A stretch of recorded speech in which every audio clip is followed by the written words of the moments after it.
Ang gabi po sa ating lahat and welcome po muli sa ating nightlight dito po sa 20th. I hope tayo po ngayon ay nakahanda sa ating pong pag-aaral and kung kayo po ay pauwi pa lamang, may mga nasa biyahe, sana po ay mag-ingat po kayo at makasama po namin kayo sa nightlight po at sa pag-aaral po natin ngayong gabi po na ito. And continue to like and share yung ating pong live stream.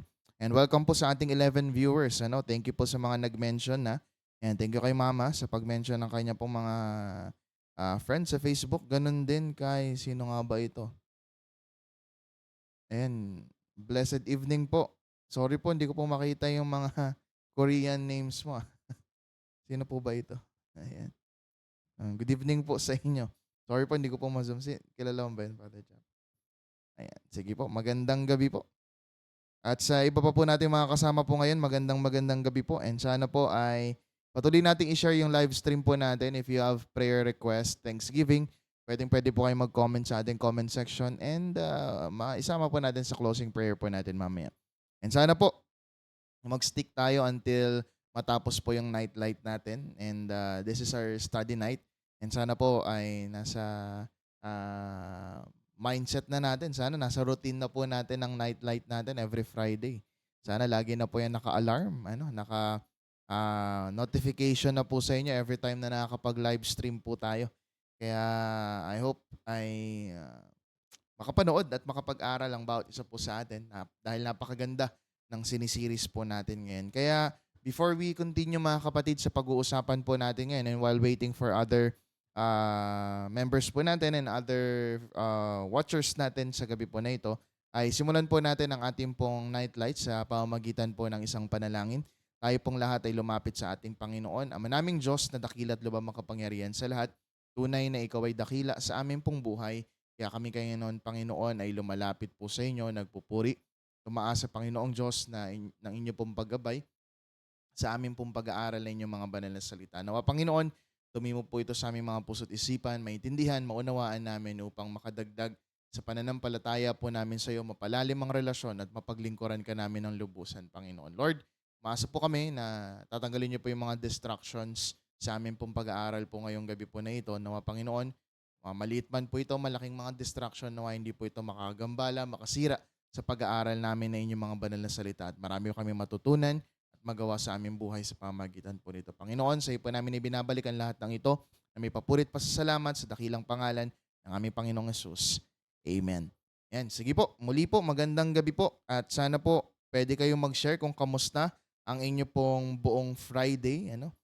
Ako po ay merong Friday na pagod at sana kayo po ay, alam ko, baka marahil exhausted na rin po yung iba sa inyo sa mga trabaho. Ayun, buti nireload ko, may mga comment pala. Sorry, hindi ko po nakita. Good evening po kay Nanay Sally, kay Brother Salvador, kay Nanay Luz, Nanay Olive, magandang gabi po. Kay Nanay Maring, kay Brother Jean Bristol, kay Sister Heidi, and kay Nanay Zen.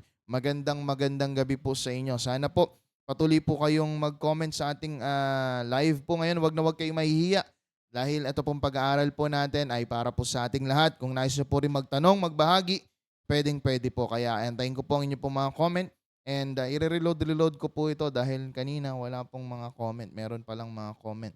Ano? Sige po. So habang hinihintay natin kung kamusta po kayo, mga sharing natin sa ating pong live stream, ay sinisiris natin sa pag-aaral po natin ngayon is the book of Nehemiah. And marami tayong natutunan sa kanya. Ano po, simula po nung last Friday kasama po kay Brother Gardy. And dito po, sinisiris natin, it's about leadership. Ano po, papaano nga ba magli-lead ang isang mga Kristiyano bilang isang ah, parte ng grupo at lalo higit na po mga lingkod ng ating pong Panginoon. Especially sa mga leaders po natin ngayon, this is a good reminder and a good inspiration, motivation to do kung ano po yung nais ng Diyos sa bawat isa po sa atin. Kaya mga kapatid, sama-sama po natin itong pag-aralan at pakinggan ang salita ng ating pong Panginoon. Ito po pag-uusapan natin ay may kinalaman po sa tinatawag po nating the Great Plan. Okay? So, yung pong dakilang at mahalaga, malaking plano. Yan, tayo po ba, ano na po ba yung mga plano natin? Marami na po ba tayong mga pinlano sa ating pong mga buhay? Every great work ng ating Panginoon, it requires a great plan. Kung nakita niyo po si Lord kung paano niya pinabuo kay Noah yung arko, specific. Kumuha ka ng ganitong kahoy, ganito yung sukat, ganito yung gawin mo. Pagdating naman po sa pagbubuo ng templo, ganun din ang sinabi ng Panginoon. Kumuha ka ng ganito, ganyan, ganyan, ganyan, ganyan. Specific din po ang gusto ng Panginoon. Sa lahat ng mga bagay na gusto ng Panginoon, the Lord is very specific and well-planned. Lahat ng mga ginagawa at gustong ipagawa ng Panginoon ay very well-planned. Sa planong ipabagsak ang Wall of Jericho, grabe rin po yung planong ipinagkaloob ng Panginoon sa kanila. The Israelites, yung plano ng Diyos sa kanila, ganun na lamang din po. Kaya ang Diyos, meron siyang laging great plan for every one of us. Kaya bilang isang leader, mahalaga din po, meron tayong mga plano para sa ating Panginoon at maging sa ating pong paglilingkod para sa Kanya. Magandang gabi po, Brother Roland. Ayan. At sa iba pa po nating mga nakakasama po ngayon, Sister Letty, good evening din po. Meron po tayong 3 principle para po makatulong sa leadership natin ngayon. It can be the church leadership. Siyempre, doon po natin siya unang i-apply. Pero it can be done sa lahat po ng leadership na pagdadaanan o kinabibilangan po ng bawat isa. Pero siyempre, maganda, kay Lord muna natin gamitin ito pong ating mga prinsipyo, mga principle na ito. Good evening po, Brother Ab. Yan, welcome po sa ating pong nightlight. Ano po itong 3 prinsipyo po na ito? Number 1, let's talk about the principle of coordination. The principle of coordination ay napakagandang pinakita ni Nehemiah dito po sa Nehemiah chapter 3. Mga kapatid, sana po meron kayong mga hawak na Bible kasi hindi ko po babasahin yung buong chapters kasi mahaba po ito. But the point is, medyo paulit-ulit lang din kasi sinabi dito ni Nehemiah. He mentioned different names at kung ano po yung contributions nila. But dito po sa contributions na binigay po ni Nehemiah ng mga taong katulong niya, kasama niya sa pagbubuo ng Jerusalem, the walls of Jerusalem, or mga bagay po na yun, dito po natin makikita ano po yung coordination na ginawa ni Nehemiah. Let's read ito pong isang verse lang po natin from verse 2. Sabi ay ganito, the men of Jericho built the adjoining section and Zaccur son of Imri built next to them. Ano po? Meron nang ginawa si Nehemiah plano. Ano po? Nung tinanong siya nung king kung ano yung gustong ipagawa niya, sinabi niya na yung kanyang plano. At nung pagkasabi niya ng kanyang plano, ipinakita niya na ito dun sa hari at pumayag yung hari. Ngayon, pagdating po dun sa kanya pong kailangan gawin, sinabi rin po at pinakita kung ano po ba yung kailangan gawin ng mga kasama po niya. And the men of Jericho, they built the adjoining section. And what can we learn from this? Ano po? From this simple verse, ano po yung matututunan natin na nais pong iparating ng Diyos pagdating sa leadership ng bawat isa po sa atin? Tandaan po natin ito, that all the walls were rebuilt because people worked together. Mga kapatid, hindi mangyayari na mabubuo yung wall na yon kung hindi po sila nagtulungan. Mga kapatid, ang isang Kristiyano, mga leaders, we need to work together. I hope ito pong 19 viewers po natin, magtulong-tulong po tayo sa great plan na ipinagkaloob ng Diyos sa bawat isa po sa atin. The great plan, the great mission ng Diyos, ipangaral ang salita ng Diyos. Mga kapatid, if we will not work together, ano po, hindi po marirebuild, hindi po magiging maayos, hindi po maipapalaganap ang salita ng Diyos kung hindi po tayo magtutulungan. And tandaan po natin, matututunan natin dito po sa sinabi ni Nehemiah na required ang clear coordination and wise delegation. Bukod po sa coordination, sa pakikipagkapwa natin, pakikipag-coordinate natin, pakikipag-usap natin sa kapwa natin leaders, members of the church, isa po sa mga magandang kailangan nating gawin pagdating sa bagay na ito ay meron tayong wise delegation. Hindi po pwedeng ikaw lang palagi. Hindi po pwedeng ako lang palagi. Hindi po pwedeng siya lang palagi. May proper coordination. That is why we are a team.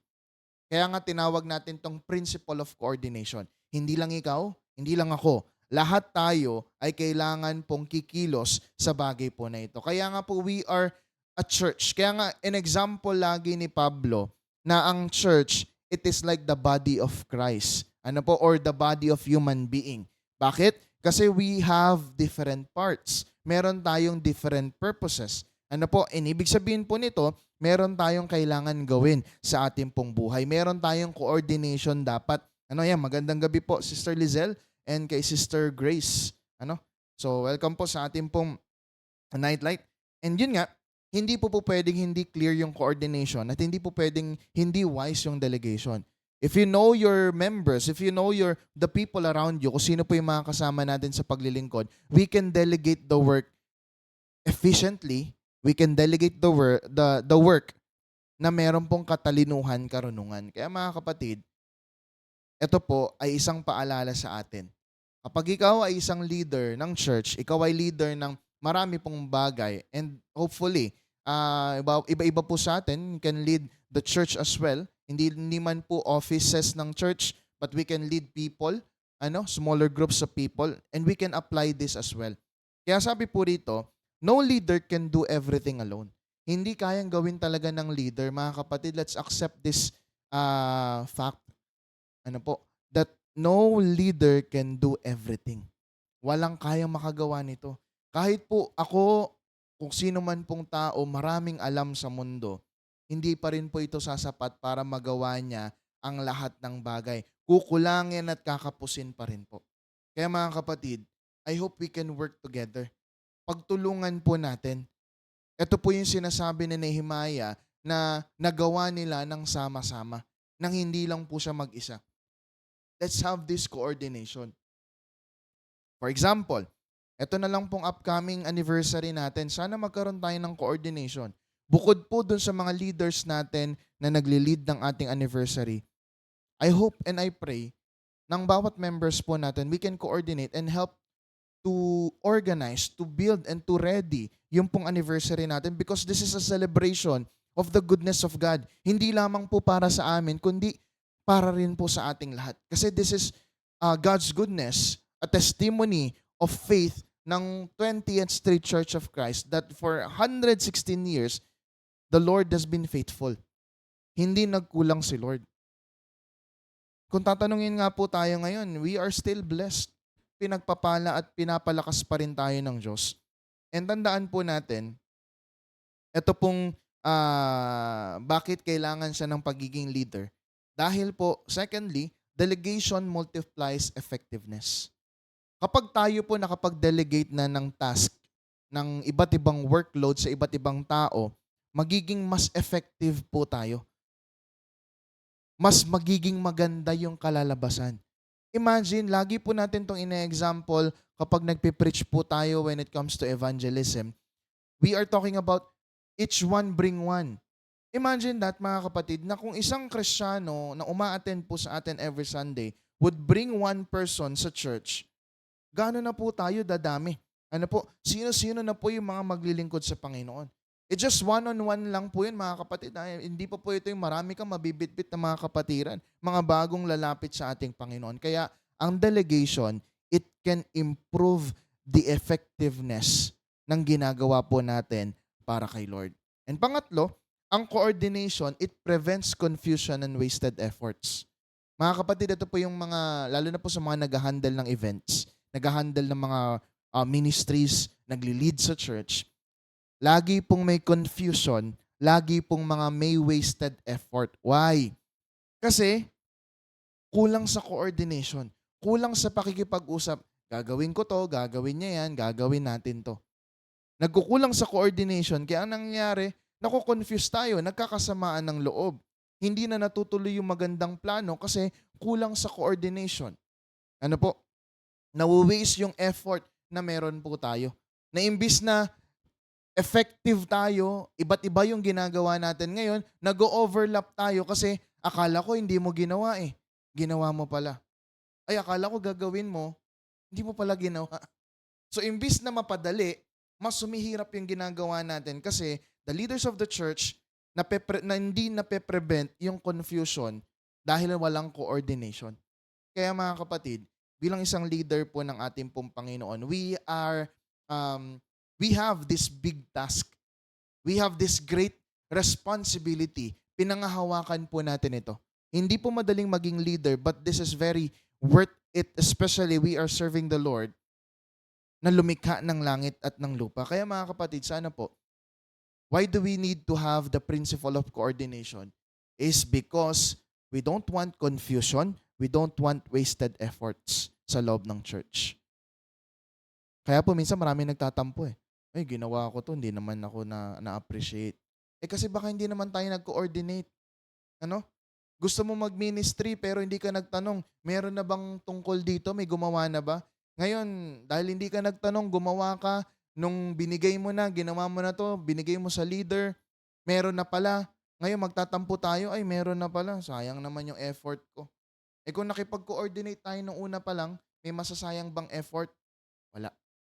Kaya it is important to have coordination to prevent confusion and wasted effort. And ang tanong, bakit hindi ito madalas nakikita sa mga leaders? Bakit minsan hindi po nakikita ang principle of coordination sa mga churches, sa mga small groups, sa mga even sa family na rin po natin. And even, tingnan niyo po ito, it is even evident pagdating po sa corporate world, even sa outside the church. Bakit siya evident? Bakit po siya nakikita? Bakit ito yung nangyayari? Meron pong three main reason kung bakit po ito nagaganap sa ating pong mga leaders. Bakit hindi ito nakikita sa kanila? Number one, tandaan po natin ito. Lagi natin ito nababanggit, pride. Yan. Kapag prideful ang leader, ang nasa isip nila palagi, they must do everything alone. Kailangan kong gawin lahat to. Ako ang gagawa ng lahat ng to. Nagkakaroon ng mentality na ako to, ako yung leader, ako gagawa, ako. Yes, in some cases, but again, proper coordination and proper delegation. Kaya nga po si Moses, di ba, if you will remember, kung paano siya pinayuhan ng kanya pong father-in-law na si Jethro, that hindi niya kailangang saluhin lahat ng problema ng Israel. Kailangan mag-delegate siya ng work. Mag-delegate siya ng ganitong tao, mag-delegate siya ng ilang ganyan tao. So, this is a good thing for every one of us. Pangalawa, meron po tayong tinatawag na fear. Maraming tao, they fear or they worry na, eto po, lagi ito nangyayari. Kaya tayo hindi nakikita yung coordination kasi some leaders, they worry that others won't do the job right. Alam niyo ba yung parang natatakot tayo na parang, baka hindi kasi tama yung gawin niya, kaya ako na lang. Baka hindi niya gawin to ng maayos. Baka pumalpak siya, ako na lang. Minsan, nag-worry tayo. We fear na baka mamaya hindi natin makita yung outcome na gusto natin dun sa taong ito. Kapag pinigilan natin yung sarili natin, paano sila matututo? Paano nila mabibring out yung best nila para sa Panginoon? Kaya mga kapatid sa atin, if you are a leader, get rid of fear, get rid of pride, and lastly, get rid of lack of trust. You are unwilling to empower people. Ayaw mong bigyan ng pagkakataon. You don't want to give other people a breakthrough. And if you will just remember na hindi naman din tayo ganoon. Hindi naman tayo ganito dati. Dumaan din tayo sa breakthrough. Dumaan din tayo sa pagkakataon na hindi rin tayo mapagkakatiwalaan. Kasi we are just leveling up. We are just moving up. So mga kapatid, as leaders of the church and future leaders of the church, we need to be or to have this principle of coordination. And sana po makita yan sa buhay natin. Kasi sabi dyan sa next slide natin, God's work is too big for one person. Leadership means sharing the load and empowering others. Tandaan niyo po yan. When it comes to the principle of coordination, hindi natin kaya ang work ng Panginoon ng mag-isa. Kailangan natin ng lahat. Kailangan ka namin, kapatid. Kailangan natin tong 22, kanina 25, medyo nawala po ata iba. Kahit po nawala sila, kailangan pa rin po natin yung bawat isa. Ano po? And we need to empower one another. Okay? That's the first principle na tinuro na Nehemiah. Meron tayong principle of coordination.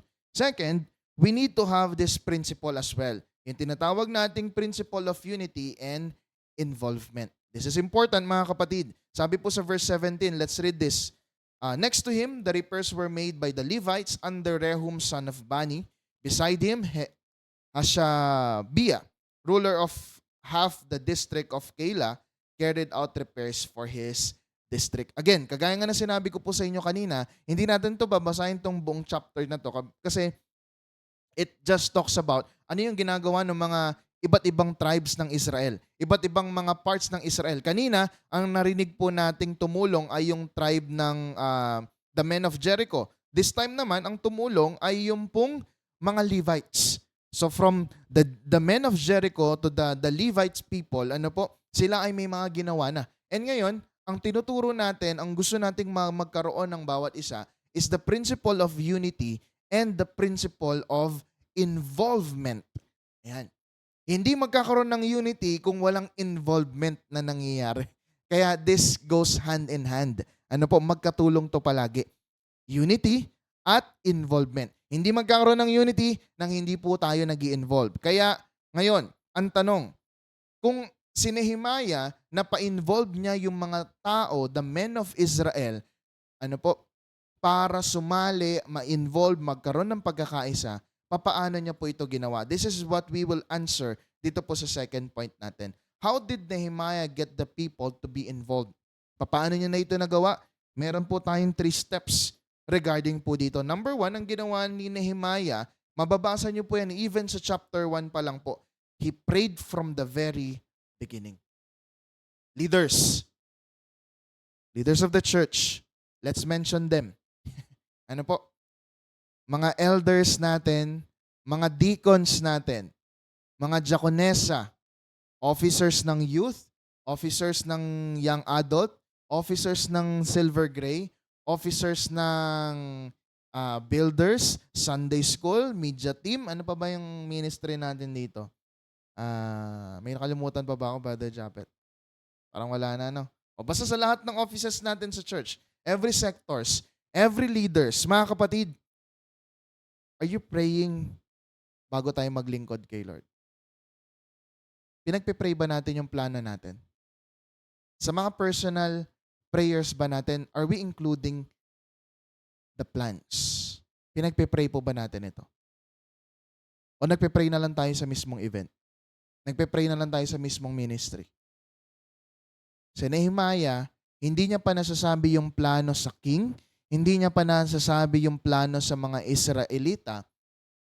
Si Nehemiah nagpe-pray na siya. And he was just not praying for himself. Si Nehemiah, pinagpe-pray niya yung plano na nakikita niya para doon sa Israel.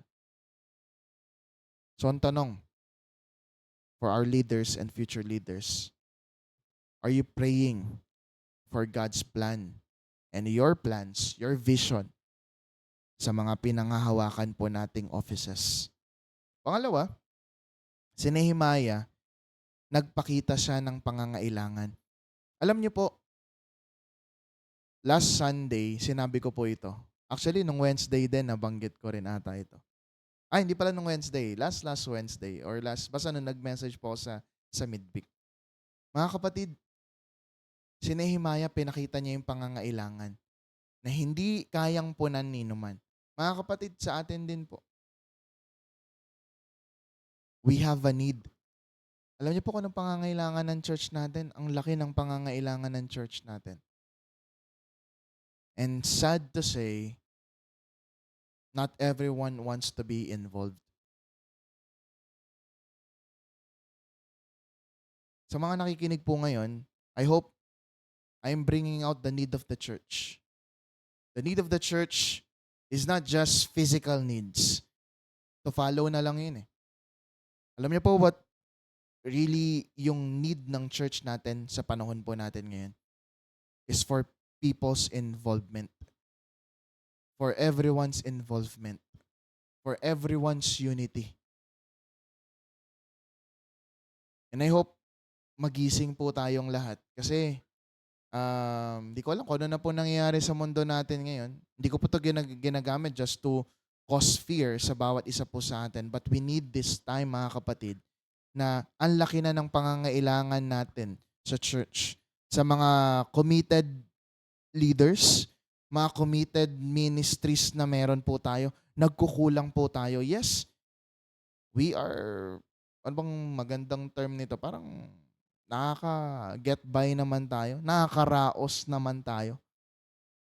Pero magiging effective tayo sana kung magiging involved ka, kapatid. Maka-attend man lang tayo ng midweek natin. Makapag-serve tayo kapag may kailangan. Nagtatawag tayo ng mga ganitong gawain pero ilan lang po yung mga committed. Mga kapatid, hindi ko alam kung ano pong kailangan para mabuksan yung isipan at puso natin. But I hope and I pray that everyone who listens right now, makita natin yung need ng church. Kailangan meron tayong ginagawa. Alam niyo po, si Nehemiah, hindi lang niya pinakita yung need, pinakita niya rin yung example kung paano niya ba gagawin yung mga bagay na ito. And mga kapatid, ang dami na pong mga taong nagbibigay ng example sa atin. But hindi po lahat sinusunod, ginagaya yung ginagawa po natin. Mga kapatid, it's time to wake up. We need to be united and we need to be involved. Sana po maging involved tayo sa ministries. Kasi hindi naman po ito para sa atin eh. We are doing this because we want to serve God. Gusto nating paglingkuran, pasalamatan si Lord with the utmost being na meron po tayo. Kaya I hope magising po yung bawat isa po sa atin. And ang tanong, kung paano siya napa-involve ni Nehemiah, ang tanong naman po para sa atin, how do we get involved? Paano ba natin may involve yung sarili po natin ngayon? Paano ba natin madadala yung sarili natin to be in service of the King? Paano natin mapaglilingkuran yung Panginoon na meron tayo? Number 1, ipag-pray natin kung ano ba yung ministry natin. Ipag-pray natin ano ba yung direction ni Lord sa buhay po natin. Kasi imposibleng walang direction si Lord sa buhay natin. Pray for your ministry. If you haven't started the ministry, then I pray na mag-start ka ng kausapin ng Panginoon to lead you into the ministry that you want. And not just you want, but God wants for you. Mga kapatid, if you've been Christian for more than 5 years but hindi ka pa rin involved sa ministry, there's a problem with your relationship with Jesus. Let me get this straight to you, mga kapatid. Kung matagal ka ng Kristiyano, pero hanggang ngayon wala ka pa rin paglilingkod para kay Lord, may problema yung relasyon mo kay Lord. Kasi kung may maganda tayong relasyon sa Panginoon, maglilingkod ka sa Kanya. Ikaw yung lalapit para maglingkod sa Kanya. Pangalawa, we need to see the need and own the burden. Ano bang need ng church? Yung bigat ng church, papasanin natin kasi we are part of the body. Kapag parte ka, kasama ka. Mahirapan tayo, kasama ka sa mahihirapan. Sasagana tayo, kasama ka sa sasagana. Because you are a part of the church. Kailangan makita yung pangangailangan and own the burden. Third, offer your time, skills, and resources. Dito pa lang po sa time, nahihirapan na tayo. Kapatid, offer your time to God. Yan po yung pinaka-valuable resources na meron po tayo. Yes, you are tired. Yes, you are busy. Again, mga kapatid, ibigay natin yan sa Panginoon. Offer natin kay Lord yan. Pangalawa, skills natin. Baka yung trabaho mo, saganang-sagana sa kakayanan mo, pero hindi mo man lang nagagamit kay Lord. Magaling ka sa iba't ibang mga talento, skills na meron ka. Baka hindi mo pa nagagamit kay Lord yan. Yung resources natin. Baka meron ka mga bagay na ipinagpapala si Lord sa'yo. Bakit hindi natin itulong sa church? Bakit hindi natin ipaglingkod sa Panginoon? Then pang-apat, baka naman dito rin tayo nagkukulang. Baka hindi naman tayo nag-encourage sa ibang tao na maglingkod sila sa ating Panginoon. Mga kapatid, kung hindi natin gagawin ito, hindi tayo magkakaroon ng pagkakaisa. At kung hindi tayo magkakaroon ng pagkakaisa, ang isang root niyan, hindi tayo kasi involved. Mahirap magkaisa kung isa ka lang. Literal na nagkaisa ka. O baka pinagkaisahan ka. Mga kapatid, alam ko po yung pakiramdam ng walang kasama. And I hope hindi natin maramdaman lahat yun. Kaya I hope and pray. I persuade everyone sa gabi po na ito. Be involved sa church. Wag na nating tanggalin na natin yung mentality na andyan naman si pastor, hayaan niyo na sila, may sasalo naman, may gagawa naman ito. Kapatid, Iisang Diyos yung pinaglilingkuran natin. Ano po? Kung hindi tayo kikilos, paano na? Yes, kayang gawin ng Panginoon yung mga bagay na yun. Pero this is our way of thanksgiving and worship para kay Lord. Kaya sabi dyan, unity is not automatic. It comes from prayer, vision, and example. Kaya hindi mangyayari to kung hindi ka namin kasama sa panalangin.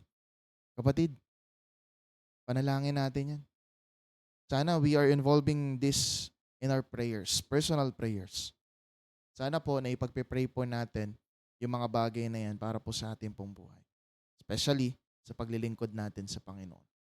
And lastly, yung last principle natin para po sa natutunan natin sa Book of Nehemiah, dito po sa chapter 3, is the principle of recognition. The principle of recognition. Ma-recognize natin yung mga tao na sa paligid po natin, your brothers and sisters in Christ, meron palang kahalagahan yung mga bagay po na ito. Sabi po sa Nehemiah chapter 3 verse 20, sabi po ay ganito, next to him, Baruch, son of Zabai, zealously repaired another section from the angle to the entrance of the house of Eliashib, the high priest. Blessed be the reading of God's words. Tingnan niyo po, si Nehemiah, if you will read yung buong chapter ng Nehemiah chapter 3, mababasa niyo po doon lahat ng mga taong tumulong. Lahat per family, kung sino po yung mga tumulong sa ganito, sa ganyan, sa ganyan, sa ganyan. Anong ginawa nila? Ganun. Ano po? So and so forth. Ano? Bakit yun mahalaga? Dahil po, ito po yung tinatawag nating principle of recognition. Yes, there are some people who don't want to be recognized, na ayaw nating marinig na, ay, sila yung tumulong, sila yung nag-provide, sila yung ganito, sila yung ganyan, ganyan, ganyan. Yes, there are some people. Pero alam niyo po, it isn't also an encouragement na tayo po ay nagre-recognize na mga kapatid po natin sa pananampalataya. Ano po? That we are recognizing their worth, their mga bagay na nagawa nila para po sa church o para sa po ministry na meron tayo. And tingnan niyo po ito si Nehemiah, he mentioned families, priests, goldsmiths, rulers, and merchants. No one was overlooked. And why is this important? This is important to give encouragement, to give value. Na yung ginagawa pala ng mga kapatid po natin sa pananampalataya, they are not wasted. They are being used and they are appreciated kasi ginamit sila para sa kapurihan ng ating pong Panginoon. And how were they, ano po tawag dito? How were they recognized? Sabi dyan, by recording their names, Nehemiah gave them a place in history. Imagine, some of us, hindi na natin pinapahalagahan ito pong mga bagay na ito. But this has a great importance. Na imagine, na nilagay ni Nehemiah yung mga pangalan nila because they did a lot of things and they contributed dun po sa pagre-rebuild ng walls ng Jerusalem. And sa atin din po, this is a good encouragement, to have our names na tumulong pala tayo. And this is not to give glory sa sarili natin, but this is to boost yung sarili natin that we are not underappreciated. Hindi po tayo nababaliwala. And yes, God sees our effort, but this time, it can be an encouragement as well. Kaya nga po, di ba, pag 106 mga anniversaries po natin, we are mentioning people around us, appreciating them, kung ano po yung mga nagawa nila sa ating church, kung ano po ba yung mga nagawa nila sa ministries na meron tayo, because we need this principle of recognition. And ang tanong, why do sometimes we don't recognize each other? Bakit nga ba hindi natin minsan nare-recognize yung mga kapatid natin sa pananampalataya? Number one, people are self-focused. Nangyayari, sarili lang kasi natin yung tinitignan natin. Di natin nakikita, ano ba yung ginagawa ng ibang tao? Ano na ba yung na-contribute nila? Are they having progress? Or parang hindi ko na sila napapansin? Ang nakikita ko na lang palagi every Sunday, every Saturday, yung sarili ko. Ano po? Or minsan baliktad. Masyado ka naman nakatingin sa iba, hindi mo na nakikita yung sarili mo. It should be a great balance, mga kapatid, pagdating sa bagay na yan. And then secondly, sometimes we fail to notice the efforts of others. Kasi nga, yung mga nangyayari po sa paligid natin, yes, it is crowded. Kaya nga kailangan talaga natin yung bawat isa. Kasi meron akong hindi nakikita na nakikita mo. Meron naman ako nakikita na hindi mo nakikita. Kaya mga kapatid, sana po, magtulungan po tayo. Mag-recognize tayo ng mga kapatid po natin who are giving their best para sa ating Panginoon. And third, sometimes pride blinds us to the value of others. Hindi na natin makita yung worth ng ibang tao kasi minsan ma-pride na tayo. Hindi na nakikita yung mga bagay na yan sa buhay natin. And ang tanong sa atin, how can we strengthen others? Paano natin sila mapapalakas? Number one, ito po, maganda nating i-apply na ito. Let's ask God to open our eyes to see others' worth. Di po bang mga katabi po ninyo ngayon, na-appreciate nyo na po ba sila? Di po ba mga katabi nyo pag Sunday, na-appreciate nyo po ba sila? Di po ba mga nagsaserve sa atin, na-appreciate ba natin sila? Mga kapatid, let's ask God to open our eyes para makita natin yung worth ng mga taong kasama natin sa paglilingkod. Pangalawa, express gratitude. Mahirap po ba magsabi ng thank you? Hindi naman eh. Sana po lagi tayo nandun to express gratitude sa mga kapatid po natin. Alam niyo po, yung simpleng thank you, masarap na po yan sa pakiramdam eh. Ano? Na para bang, hindi naman tayo nag-expect, but alam niyo po yun that you know that people appreciate yung ginawa natin even though maliliit na bagay lang yan. Nakasanayan na nila yung magsabi ng thank you, but it has, ano po, merong different na tama ito sa bawat isa po sa atin. Not to self-glorification, but meron tayong pagtingin na meron palang value yung ginagawa natin. And pangatlo at panguli, encourage natin and pray for others consistently. Kaya nga mahalaga yung midweek natin kasi dito tayo nagpapalakasan eh. Sometimes people realize that they need to do something for God sa mga ganun pong mga events, mga ganun pong mga fellowships natin para po makita natin that kailangan pala natin tong gawin. Kailangan pala natin tong i-pursue. Kailangan pala natin tong simulan. Kaso minsan, hanggang isip na lang, kinabukasan, nakakalimutan na natin. Kaya nga po mga kapatid, sana, bawat isa sa atin, let's recognize one another. Starting right now, kung meron kayong mga taong na-appreciate, sabihan na natin sila. Pasalamatan na po natin sila. So that they will know their value. Hindi pala wasted efforts yung ginagawa nila. Kaya sana po sa church natin, makilala din tayo bilang church na appreciative. Church na kaya nating makita yung mga bagay na ginagawa ng mga kapatiran. Minsan kasi hindi na natin na-appreciate eh. Tama po. Kasi nasanay na tayo. At minsan, ina-expect na natin sa kanila. Pero minsan, hindi na pala sila na-appreciate. Sana po ma-appreciate natin leaders, members, pastors. Baka minsan, hindi na natin sila na-appreciate. Kaya kapatid, sabi dito sa next slide natin, God blesses a church that honors and values every worker in His kingdom. Kailan tayo huling nagpasalamat sa mga taong ginagamit ng Diyos para sa atin? Pagpaalis na sila? Kapag wala na sila? Kapatid, binibless ng Diyos ang isang iglesia na marunong mag-value ng mga taong nandito kasama natin. Gusto ba nating i-bless ng Diyos ang church ng 20th? Learn to value every worker. Learn to value every members, every leaders na nandito po sa ating church. And lastly, sabi rito sa conclusion natin, the great plan of Nehemiah reminds us that God's work succeeds when God's people work together. Hindi po mangyayari yan kung ang 20th hindi po magtutulungan. Kaya sa gabi po na ito, mga kapatid, tulong-tulong tayo. Sana po makasama po namin kayo. Gusto namin kayong kasama sa paglilingkod na to. Sana gusto nyo rin kaming kasama. Kasi pagdating ng Panginoon, tayo po yung pupuntahan niya. Tayo yung susunduin niya. And I hope magkakasama tayo by that time na tayo po ay pupunta sa langit na bayan ng ating pong Panginoon. So ilang po. And baka po meron kayong katanungan, karagdagan sa pinag-usapan po natin. Welcome po, Sister Marline. And sa iba pa po nating mga kasama po ngayon, sa 22 viewers natin. Welcome po sa ating pong nightlight. And I hope meron tayong realization sa gabi po na ito. Mga kapatid, hindi ko kayang mag-isa. Hindi nyo po kayang mag-isa. sana po magsama-sama po tayo sa paglilingkod na ito ng ating pong Panginoon. So ilang po, and ilan lang po sa mga balita po natin bago tayo mag-closing prayer. Bukas po ang ating pong Block 27 Ministry. Alam ko po, tuloy po ito. 8:30, ano po. So kung kayo po ay makakapunta, makakadaan, makakatulong, kagaya ng ano natin, mga kapatid, pinag-usapan natin ngayon. Kung meron kayong kayang itulong, sana tumulong po tayo sa Block 27 Ministry. Yung presensya ninyo, yung pagtulong ninyo is greatly appreciated, mga kapatid.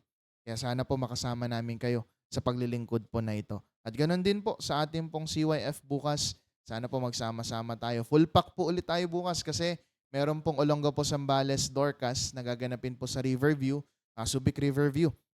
Sana po before 1 p.m. nandito na daw po kayo sa church kasi aalis po tayo ng 1 p.m. Kayo po pala, hindi po kami kasama doon sa papunta sa Riverview. Ano po? At yun din po, baka po meron pa po tayong mga ilang mga balita. Sa Sunday po, sana po magkaroon po tayo ng oras para po sa pag-serve natin kay Lord, pag-worship natin sa Kanya. And ayan, dito rin po, sabi po ni Brother Ronald, prayer po for continuous healing, strength, and provision for all our sick brethren and loved ones, for my sister Rowella, Inang Carmelita, and Tatang Andros. Sige po, sama natin sila sa prayer. Magandang gabi po, Brother Dedicatorias Celso. And sa iba pa po nating mga kasama, good evening po. Kay Sister Roda Guevara, good evening din po sa inyo. And sa iba ko pa po mga nakikita, magandang gabi po sa inyo.